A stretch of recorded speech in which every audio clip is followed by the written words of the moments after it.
Are you looking to achieve massive success in your life without dealing with costly investment nightmares?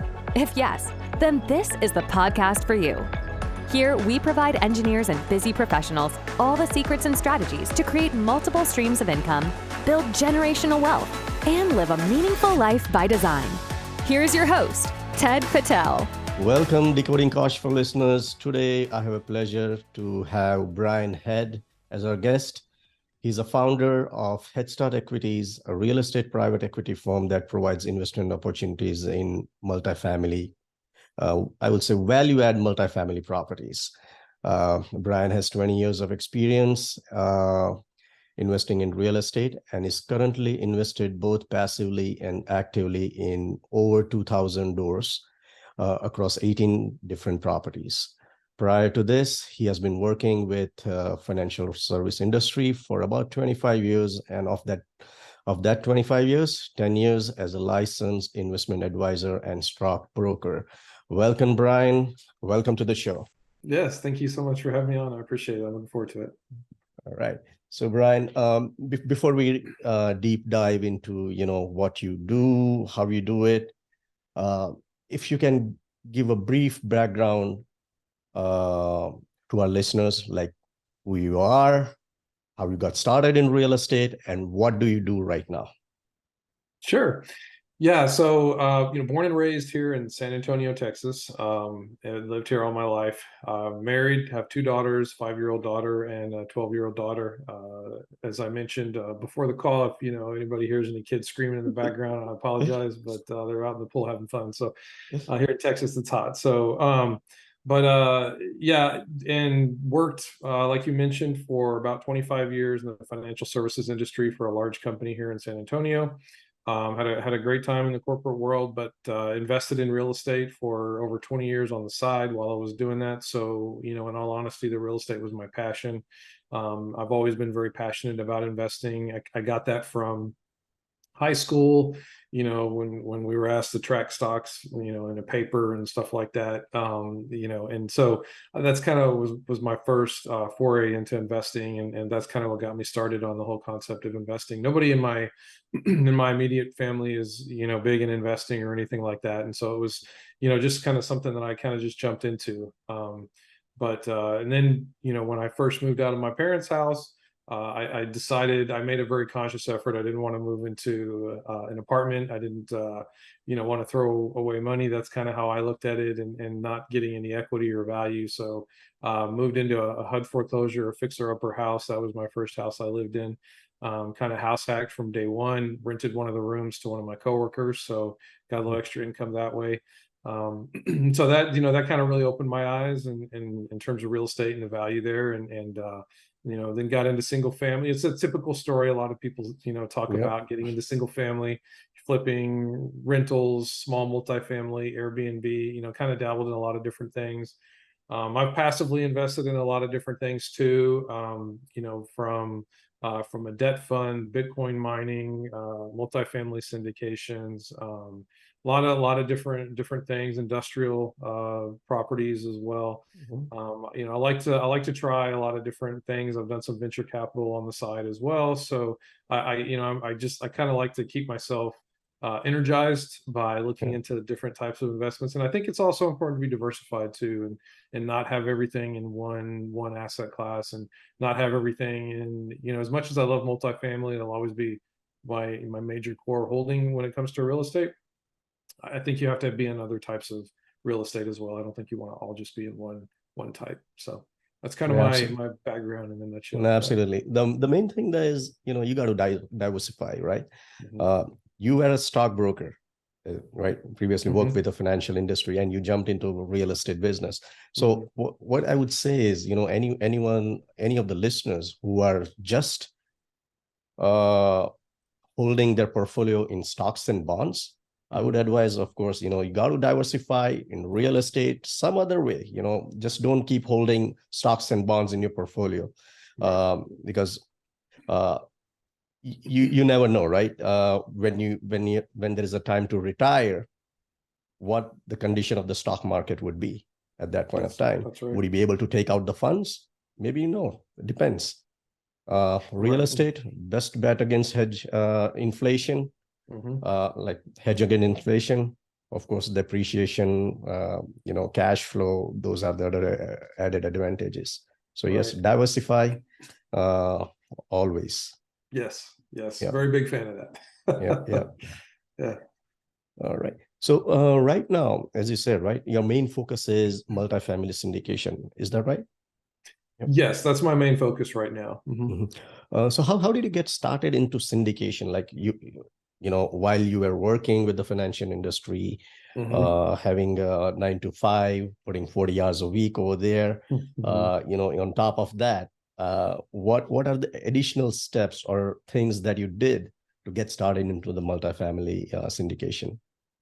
Yeah, what some of the biggest things I did, I'm very big on, you have to take initiative and you have to just, you have to be a self-educator, go out there and just try to educate yourself as much as you can. And so I just started listening to podcasts, right? Yeah. That was kind of one of my first ways to kind of get educated in the multifamily and syndication space. And I had a personal event take place back in 2018. My wife was diagnosed with breast cancer, and she's cancer free now, though, thankfully. The reason I mention that is because that was kind of the impetus for going from single family investing into multifamily. We decided, we wanted to have more freedom of time and be able to retire at an earlier age than, waiting until we're 60 or something. And so I just felt that it was going to be much easier to scale in commercial and specifically multifamily syndication. And so, Mhm. that kind of provided that self-reflection and leap right into that. And once I kind of dove in and that became my why and everything, I just dove right in. I did a cash out refinance on some of my single families I had, was able to get 30-year mortgages at 3.5% on those single families, and took some of that capital and started investing passively in some other syndications. I was kind of, not everybody's this aggressive, but I invested in 3 syndications in the first month, just to, get out there, like I said, just to go after it. Invested in a syndication in Phoenix, one in Orlando, and then one here in San Antonio. So that helped kind of get my feet wet a little bit in terms of learning about how the syndications work. I also joined a local mastermind group here. That was one of the biggest game changers for me, because that put me in a room with people that were doing deals. And so it didn't just become this, it wasn't just this conceptual thing that, hey, this is like a good thing to do, reading about all this. I was actually in a room with people that had done multiple deals in the past and were able to help educate me, and go have coffee, have some drinks, and talk about it. And I looked into different mastermind groups. There's so many of them across the country, but for me, I decided what was going to be best for me was to find one local, so that I could do that. I could meet with people in person, and that was important for me. Some people do great with the national ones. I've actually joined some national ones, and quite honestly, I don't mind sharing. I joined too many at once and wasted thousands of dollars and way too much money. I wasted, joining all these groups at once, spreading myself too thin. But that was so podcasts. Obviously, I read books, but joining a mastermind group and passively investing, those were what really got Yeah. me going. And then from there, then that's when I started coming on as a co-GP on other people that were looking for co-GPs to help take on other tasks, as well as bring in capital to the deals and things like that. So that's where I was able to come in and help and get my feet wet from that perspective as well. No, absolutely. That's the main point, right? Networking, the network of people that you have, that's your asset. Right. You got to develop that, and it helps. So thing is, right? When you're getting started, you don't know anything about it. The best action I would say to take is get to know someone who's already doing it. Mm-hmm. Work with them, partner with them. Even as you said, you started with as a LP. Mm-hmm. So maybe get started with them as an LP, whomever who is doing the same kind of business.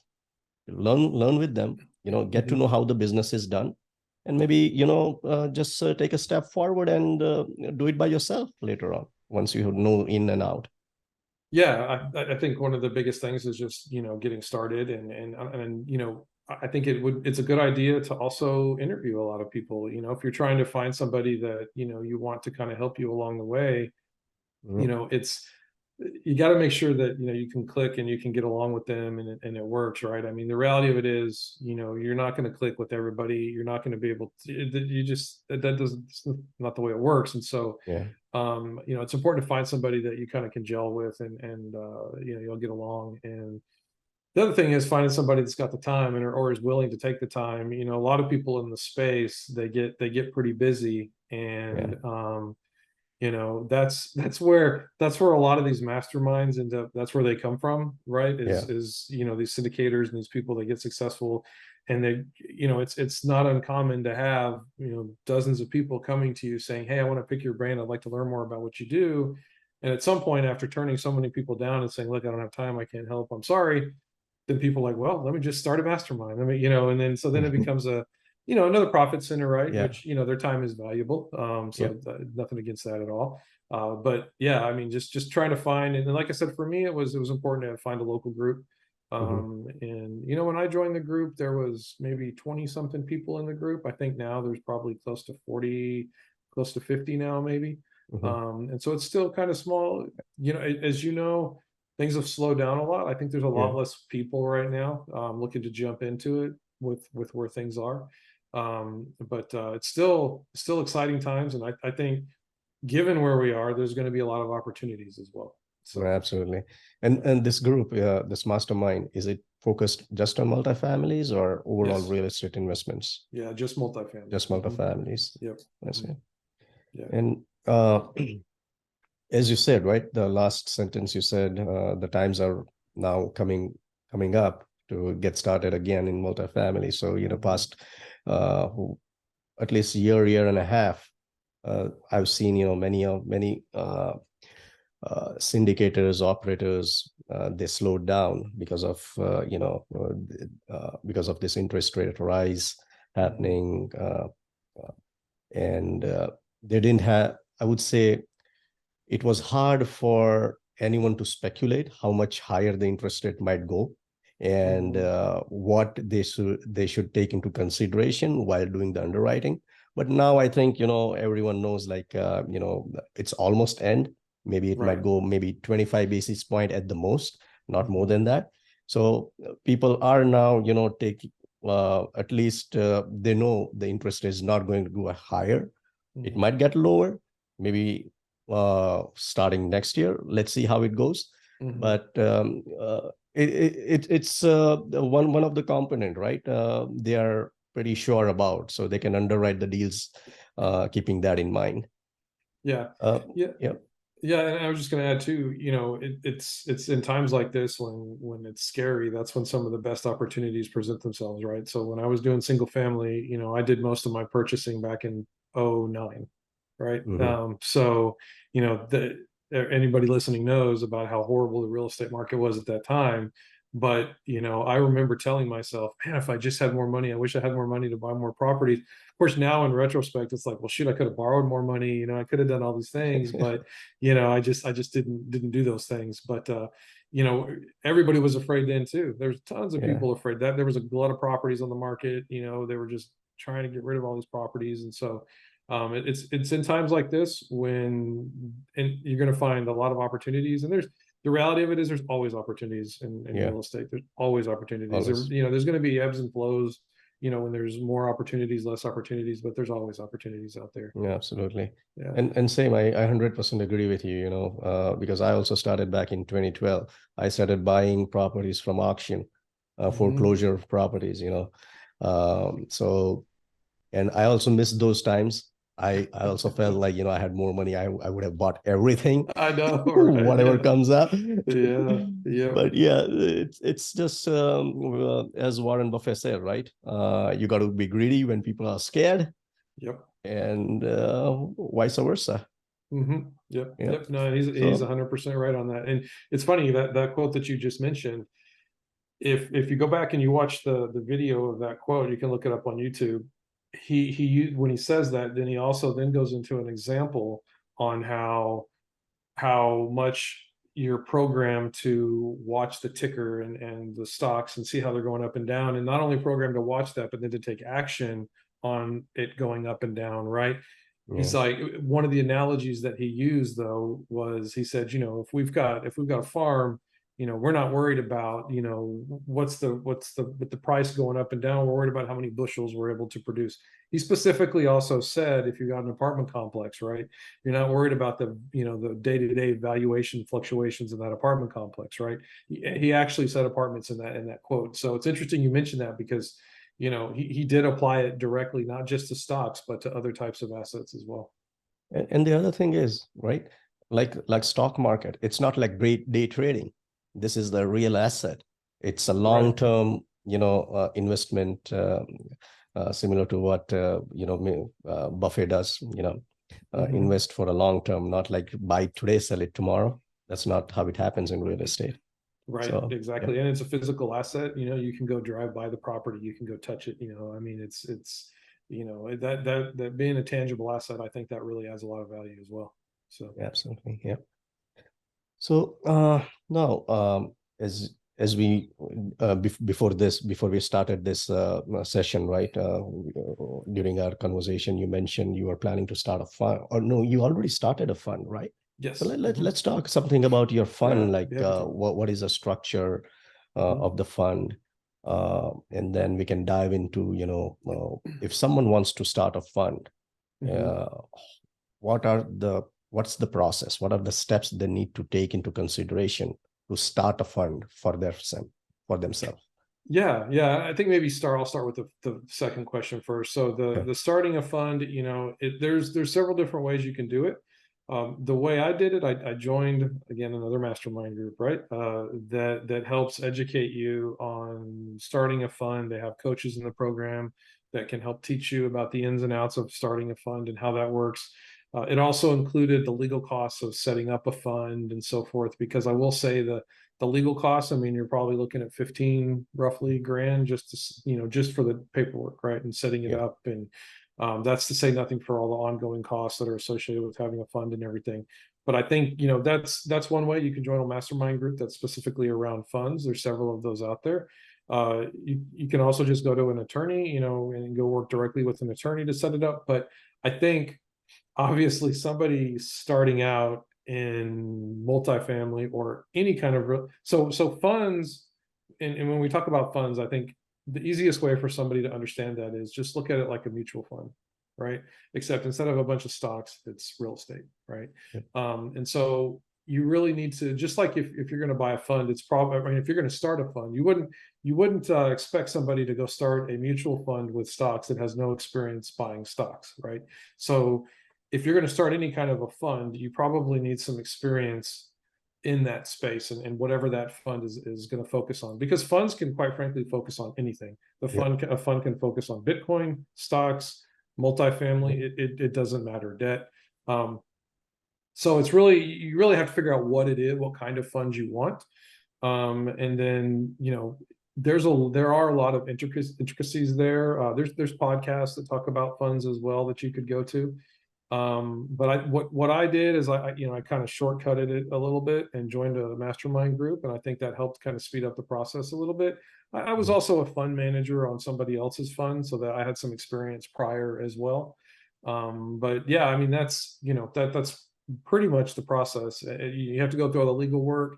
If you're going to, and it depends, there's different ways to then manage the fund and run the fund. I use a third-party administrator who handles compliance, accounting, things like that, which I think is good, because then you have an independent third party. So somebody invests in my fund, they know there's an independent third party handling compliance and the cap tables and whose ownership and what, and handling the distributions and all those type of things, is being done by an independent third party. And so, you have to figure out how you're going to handle that for the fund. Some people will do that piece themselves, but that's very time intensive to do that yourself. So, so that's kind of it in a nutshell. I don't know if you had any other questions or thoughts on that's perfect.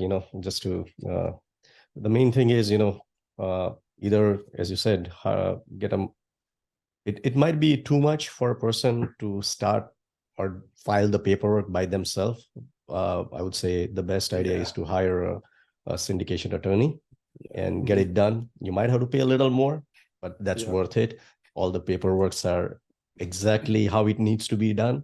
Yeah, and I think one of the things, and this applies to syndication and funds.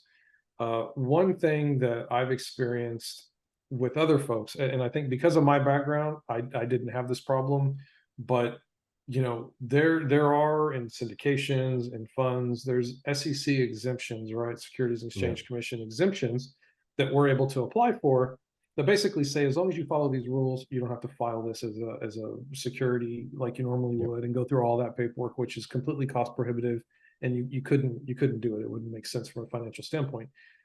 But there's a lot of people, I feel like, that jump into this space that jump in too quickly and don't think about that component of it.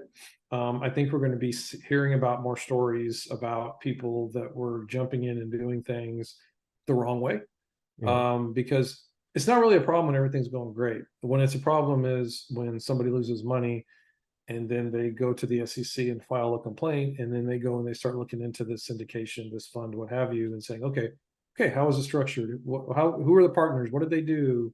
And all those type of things. And a fund is no different. There's a lot of rules you have to follow with the fund. I would say there's even some additional things you have to consider. And so I kind of had some of that in the forefront of my mind, given my prior history as a stockbroker and things like that. But and not to scare people away from doing these things, but you have to make sure, going to your point about having an attorney, that's one of the biggest reasons why you need an attorney, to make sure you're compliant and you're doing things right, you know, and finding one that you can build a relationship with, because as you do syndications, and specifically as you do a fund, you know, you're going to have this fund for multiple years. You're going to have questions. You're going to have things that are going to come up. You're going to need that attorney again. You know, it's not just a one-time thing. Set up the fund, and you're done. There'll be things they'll need to help with again. And you might start a new fund too, right? Now to focus on a different asset class or a different areas, or anything. And so let's talk about what is the structure of your fund? Like, is it an open-ended? How many years before you dilute the fund? What is it mainly focused on? Sure. Let's get started. Okay. So my fund is 100% focused on Texas multifamily. So I'm born and raised in Texas. So I decided, that's where I'm going to focus. I know all the markets around here very well. And so it's focused on 100+ unit value add multifamily properties, very specific, very in my wheelhouse, what I know. And so it's basically going to be open roughly to invest in for about a year. So the plan is to have a $5 million fund starting on the smaller side, raise the capital, deploy the capital within about a year. I started the fund in April. And so that's when I had my first investments into the fund. And so, so it's going to be a $5 million fund. So it is we were talking about some of the uncertainties and some of the things going on right now. With some of the experience that I've gained over the last few years, being in syndications and having to pause distributions and different deals and things like that, and seeing some deals going bad and everything, I decided, I wanted to start a fund for two reasons. One, to provide diversification for people. So, a lot of these syndication deals that you get involved in, minimum's usually $50,000. So you're investing $50,000 in this one apartment complex, right? Let's say it's a 100-unit apartment complex here in San Antonio. Well, that's fine. And there's still good deals to do that. I still do it. Nothing wrong with that. But you have to understand the risk is that if something goes bad with that apartment complex, you could lose all of your money in one deal, right? And it couldn't, maybe it's not that apartment complex. Maybe it's the sponsorship team. Maybe they didn't do something right. Maybe they didn't underwrite it correctly, whatever, right? My fund is going to be structured so that if somebody invests $50,000, they're going to be invested in 5 to 10 properties as I'm purchasing properties in the fund. So they will be diversified across different geographical locations within Texas. So I'm going to be focusing primarily on the larger metropolitan areas, San Antonio, Dallas, Houston, Austin, those areas, and some of the tertiary markets around there. but then you're also going to be getting some diversification from a sponsorship team standpoint. And I say that because a lot of the funds that are out there today are people that are doing their own syndications. They'll create a fund as another way for people to invest in their deals. And this was just a personal decision that I made. I decided that I didn't want to only invest in apartment complexes in my fund, that I had to be a co-GP on the deal, right? Or a GP on the deal. I wanted to invest in the best deals with the best sponsors. And I felt like if I had to be a GP on the deal, that's limiting the deals I can invest in, and I didn't want to do that. So I decided, you know what? I'm going to focus on investing in other people's deals. So my fund is actually investing in syndications, other sponsors' syndications, not my own. And so it's like a mutual fund, right? So like a fund of funds, I would say, right? Kind of. Yeah, our fund is syndications, or different ways to kind of describe it. But the beauty of it is that I'm able to be really picky on the deals that I invest in. And so, for example, the first deal was the 360 unit deal in Dallas. That particular team I have personally passively invested with in the past.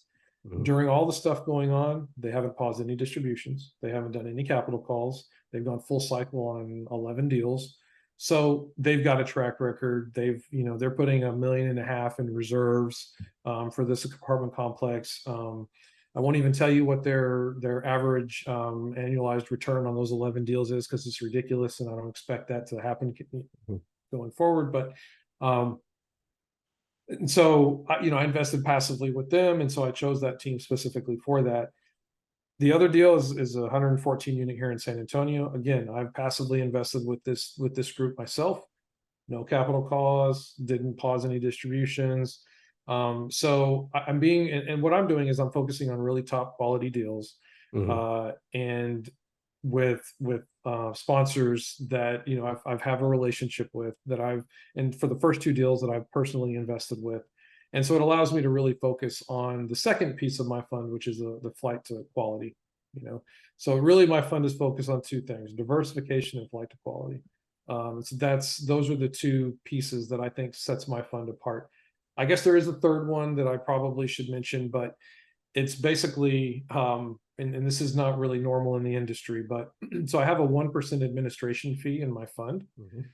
It's capped at 1%. So and that should really just to cover expenses of having a fund. So if the expenses go above 1%, I'm paying that out of my pocket. If they go below, let's say they're 3/4 of 1%, that's all I'm going to charge. I have no management fee. I have no promote. I have no equity split. There's nothing in my fund. So literally the only money as a fund manager I'm making is money I've personally invested alongside my investors. So it's a different structure than a lot of the other funds that are out there. And I intentionally did it that way because I really wanted the interest of myself and my investors to be very aligned. And this is my first fund that I've had myself, right? So I'm trying to help build a little bit of a track record for myself. The good thing is I started my fund in April, got those two deals closed in May, and I'll be doing my first distribution next week. So I'm already going to be sending out my monthly distributions starting next week. And so I'm really excited about the fact that during these crazy times, I'm going to be able to be sending out distributions to investors. It's not happening as much right now, but that's something that my fund will be able to do. So, my goal is to start with this smaller fund, then have a $25 million fund, then a $100 million fund, right? So I've got goals. I do plan on in subsequent funds adding, a management fee and so forth. But, this structure is very intentional for this first fund. Awesome, man. Hope for, your fund gets funded pretty soon, $5 million. Yeah. Thank you. And so, and as you said, right? I also I've heard a lot people stopping the distribution. That's good that none of your investments or operators has stopped distribution. That's one of the good thing. And now talking about the fund, right? This is a 506C. Yes. Am I right? So it's all about the accredited investors. Correct. So Correct. what is your main funnel to get the accredited investors to you? So yeah, so I mean, for me, it's mostly been through networking, Okay. and friends and family, coworkers, but networking as well. I think that. And you mentioned networking earlier, right? You basically said your network is your net worth, right? So that's so true. And uh, you know, I wish I had learned that when I was a lot younger, to be honest with you. I think that I would be so much further ahead in my business career had I seen the value in networking at a much younger age.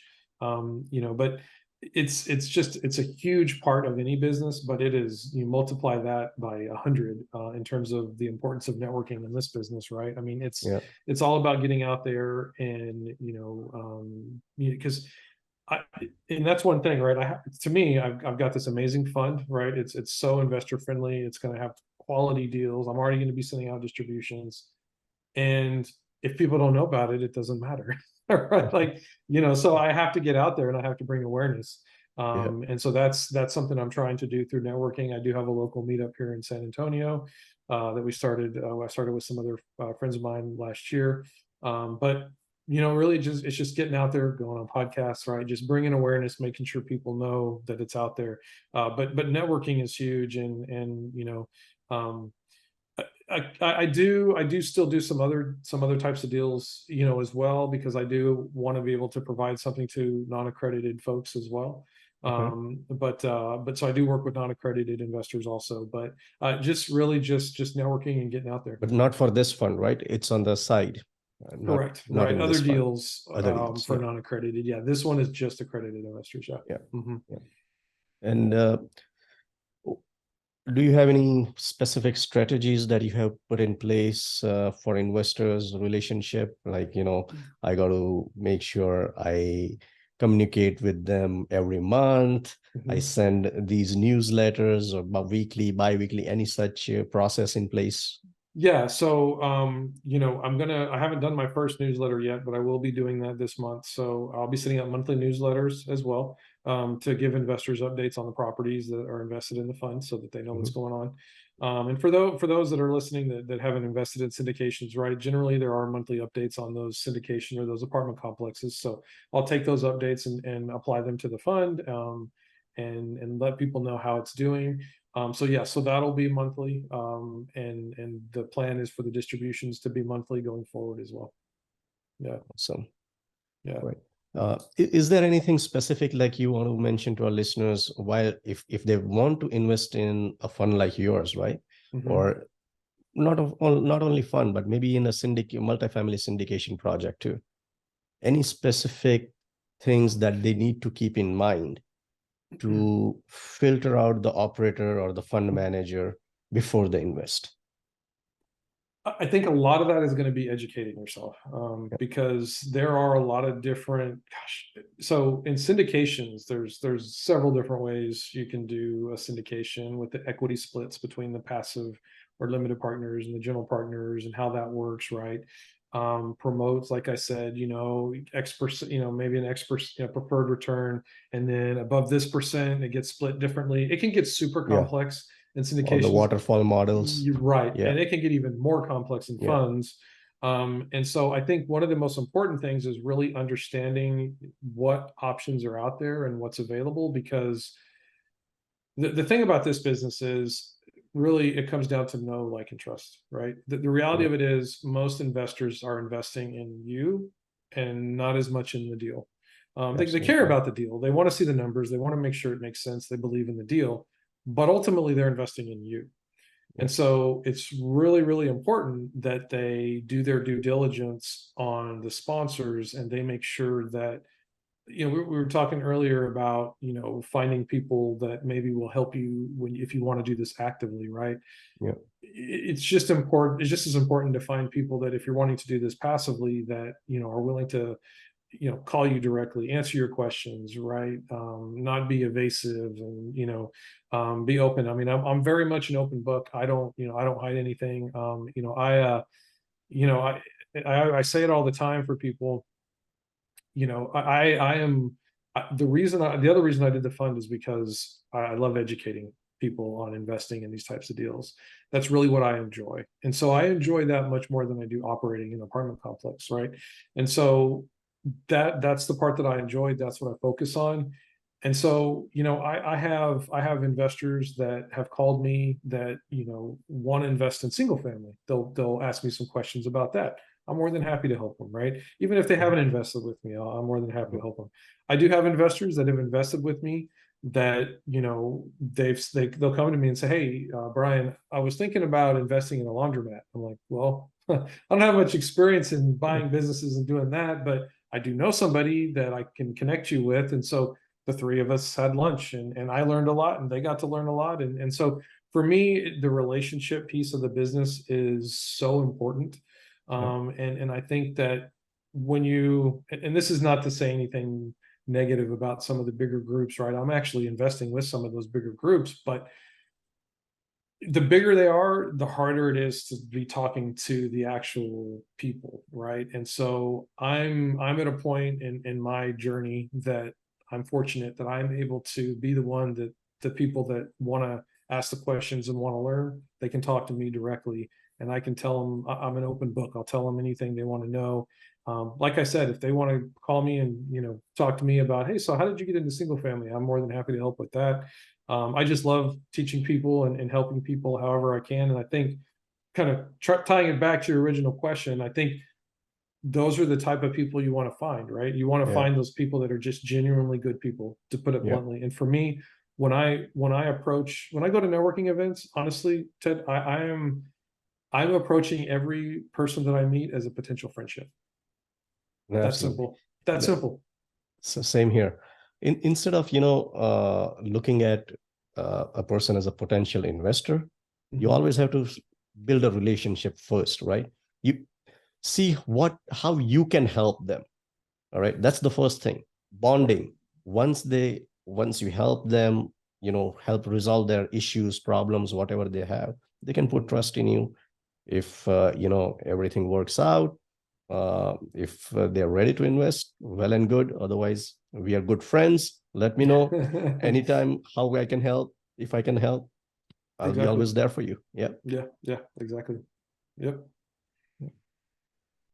All right. So before we close, right, before we go to the final round, I just wanted to open up the floor for you. If there is anything that you want to mention to our listeners before we go to our final round of questions. Yeah, I think two things. One, well, and this I don't know if this is going to be one of your questions, because this is a pretty common question, so I might be preempting one of those. But I think for people that want to get started, I think one of the biggest hurdles is taking action and starting. I know for me, my very first flip that I ever did, I vividly remember standing on the front porch of the house, and I'd already read all the books, done all the education, and I was wishy-washy about it. My real estate agent just looked at me and he's like, man, you got like a paralysis by analysis standpoint here. Like, it's where you are. You got to do something. I did it. I made $800 on the property. I way over improved, didn't have a contractor. I just used the neighbor's friend that was a contractor, right?